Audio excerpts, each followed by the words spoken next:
are apex predators, some of them started to show signs.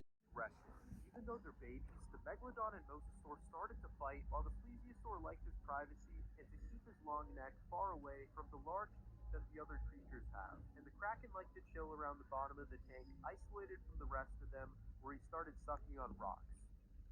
And now that they're all settling in, I'm going to feed them some different foods to see what they like. I'm going to give them 3 different routes of foods, starting with some chunks of meat, which they slowly swam towards and started nibbling on.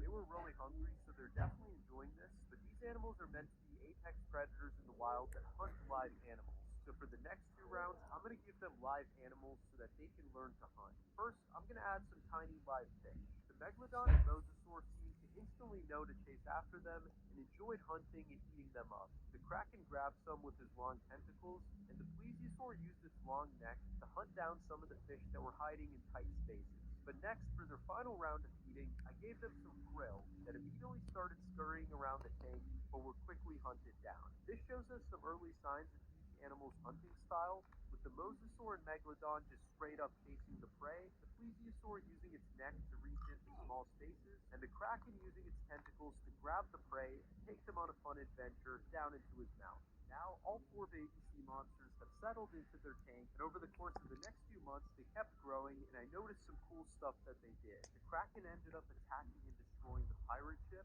and grabbed onto everything else that I added in there. I was even able to hand feed the Plesiosaur out of the top of the tank, but not all was good, as the sea monsters quickly got too large and started to fight for food and overcrowd the tank. These are territorial animals, and considering the size of some of their teeth, the water in this tank can perfect. So once they got to over 2 feet in length, I decided that I'm going to transport them to the local aquarium to have a larger space to live and finally show them off to the public. They're now going to live amongst a large community tank, 60 times the size of the original habitat they grew up in. They're still going to live together in this tank, but are also going to live with other aquatic animals like fish, stingrays, and turtles, many of which are larger than them. They're now in a real ecosystem similar to where they would be in real life, and immediately became a huge draw for visitors, especially the Plesiosaur and Mosasaur, as no one had ever seen animals that looked like them before outside of a movie theater. And for the first few weeks, they were pretty tame, as after being fed a bunch of food that filled them up, having plenty of space to explore around and interact with new species, they were pretty happy for like a few weeks. But that soon changed, as they started to grow way faster than all the other animals and went from being smaller than them to being significantly larger and more aggressive, starting to see their fellow tank mates as a torment.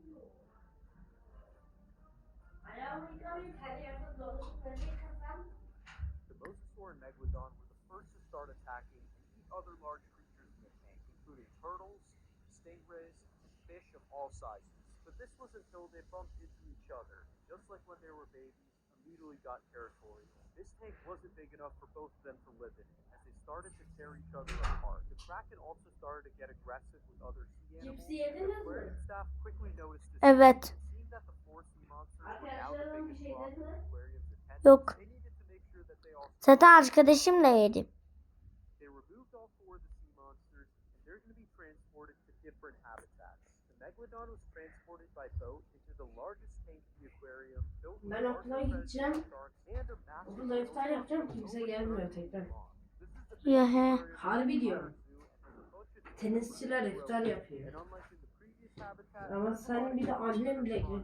the Herhalde. Kraken was also moved into a giant aquarium, and because he loved to destroy things, every night inside of his tank, there would be a show where a pirate ship would be dropped in, he would destroy it in front of the guests. And he quickly became the most popular animal in the aquarium from destroying everything. Next, the Plesiosaur was the only creature who didn't attack his tank mates, so he was moved into this round community tank filled with kelp and other sea animals. He's still one of the smallest animals in here, but he has a lot of room to grow and doesn't have to worry about the other sea monsters' massive teeth. And finally, the Mosasaur was put in a private tank. After attacking other creatures in his previous aquarium, he was considered too violent to be kept with other animals. As unlike the Megalodon that for now looked like an everyday shark, the Mosasaur was an exotic creature that no one had ever seen before, so he was put into an underground, empty containment tank to be studied by scientists. There was nothing inside of here but concrete walls and water. And over the next few months, all the sea monsters started to adapt into their new homes. changing how they lived their life and growing a lot in the process. The Kraken was now a master at destroying ships, channeling his primal nature and growing a larger and larger audience, with people coming all around the world just to watch him destroy ships. And he grew a lot larger, with his tentacles growing from 3 feet long to over 30 feet long. And meanwhile, after the plesiosaur had been eating a lot of fish, he had grown to over 15 feet long, becoming the largest creature in his aquarium and surrounded by crowds of people. But meanwhile, the Megalodon had been growing extremely fast. Using his aggressive nature to steal a lot of the other animals' foods, he had now become over 20 feet long and had grown the largest teeth in the entire aquarium. Because of this, the other sharks in the tank started to view him as their leader. He started to communicate with them and enjoyed the power that he felt over all the others. But he still wasn't the largest animal in the tank. The Megalodon attacked the whale shark that was almost 10 feet larger than him, causing a fight between the two largest creatures in the tank. And it ended with the Megalodon overpowering the gentle giant and providing a meal for himself and his now army of sharks that he had assembled in the tank. But while all this was happening to the 3 sea monsters, the Mosasaur hadn't been up to much fun. He was growing larger after being fed, but was fully alone in his concrete tank and did nothing but look at dark walls all day. This started to make him very angry. Started acting more aggressive when eating his food, and even started bashing the concrete walls in the tank, annoying the scientists that were trying to study him. He was angry and wanted nothing more than to get out of here. Similar to how soon, even after becoming the apex predator of the tank, the Megalodon was no longer satisfied with just ruling the tank, and all of a sudden started bashing the glass wall in the back.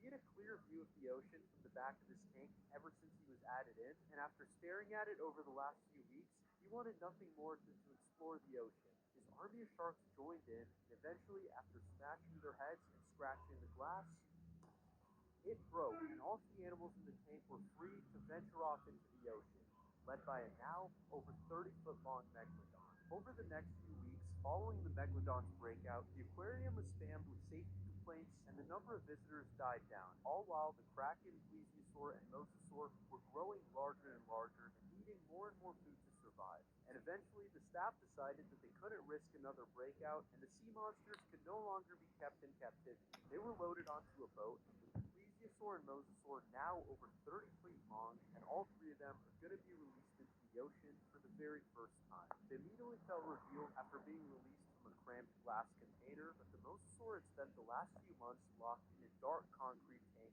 completely alone. The only interaction he had with other animals was ripping them to shreds when he was being fed. So now that he'd been finally released, he was filled with rage, and as soon as he spotted his old roommate, he attacked.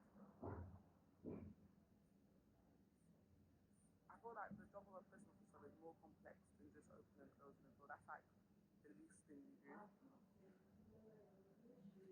An extraordinary job done by someone like you.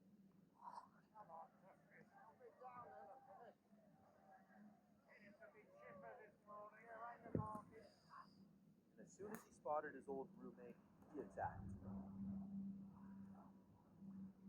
The Mosasaur and Plesiosaur started fighting each other in the open ocean, with the Mosasaur having the power and anger advantage, but the Plesiosaur had the reach advantage.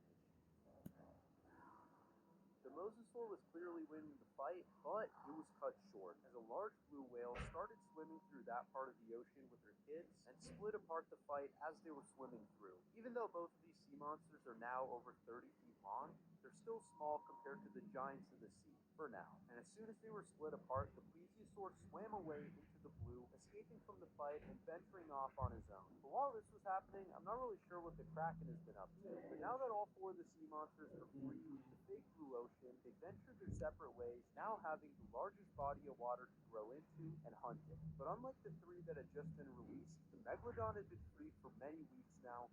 Here's what he's been up to. The Megalodon had been exploring through the ocean, expanding his army of sharks, and multiplying in size from all of the food. He was now over 60 feet long, and all of the other sharks he passed by viewed him as their leader and joined their growing army that attacked boats, other large predators, and more. But he was about to reunite with an old friend. But while all that was happening, the Plesiosaur had swam closer to shallow water near an island to hunt. He ate fish, stingrays, and whatever smaller animals he could find, using his long neck to reach and grab the prey in his belly. But even the shallower parts of the ocean weren't a peaceful place. This area was already infested with a large predator, crocodiles, who had never seen a creature like this and quickly ganged up on him.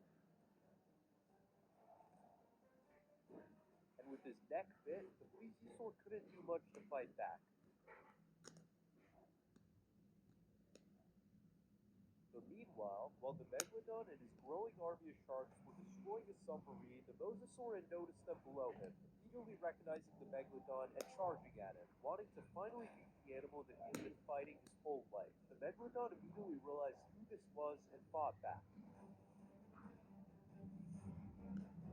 The Megalodon clearly had the advantage as he grew to over 50 feet larger from breaking into the ocean earlier and had his army of sharks that joined in to attack the Mosasaur, who was now getting overwhelmed and bit from all sides. But the fight caused a little too much of a scene, because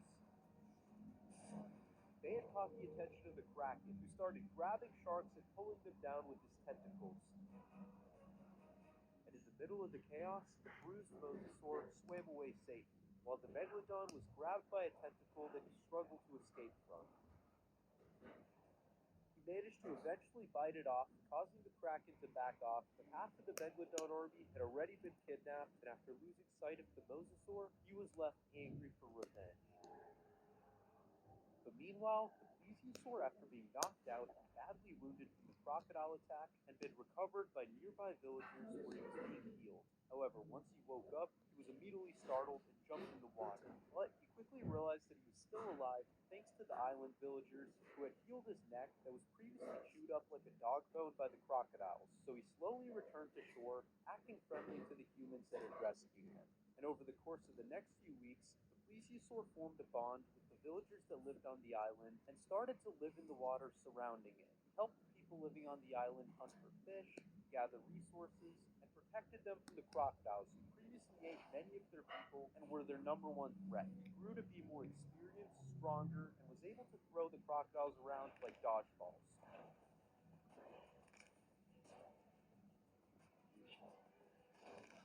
And in turn for protecting them, he had a home that he could stay in safely and was healed whenever wounded. He also made friends with some of the animals around the island, like some dolphins and large turtles, forming a community of animals and humans living in harmony. But meanwhile, the Megalodon had started to rebuild his army after the Kraken's attack, swimming through hundreds of miles of the ocean, gathering sharks along the way. But as his army of sharks grew, so did his aggression. He started to attack larger targets, including a family of blue whales who, despite being bigger than the Megalodon, stood no chance, as this was a natural-born killer filled with rage and shark fury, who now had an army of smaller versions of him at his command. The shark army also raided and destroyed large ships filled with humans and is now approaching a large oil rig. It started with crushing the pillars, causing the entire oil rig to collapse down with all of the people that were in it.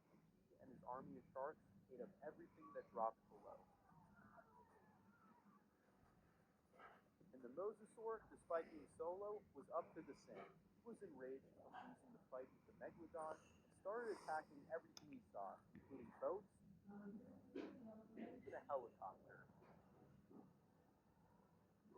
And after many months of this, he grew to almost 60 feet long and reached his adult size, capable of killing anything in the ocean. However, as he was swimming and exploring, he noticed a massive blue whale lying dead at the bottom of the ocean, with large shark bites all over it. He then noticed that the whale corpse wasn't the only one. The Megalodon and his army had been attacking every animal in their path, leaving them dead on the seafloor and destroying the ocean's ecosystem. The Mosasaur realized that he couldn't fight the Megalodon alone, as he had grown too strong, so he swam away from the graveyard of corpses and searched for an old friend. Meanwhile,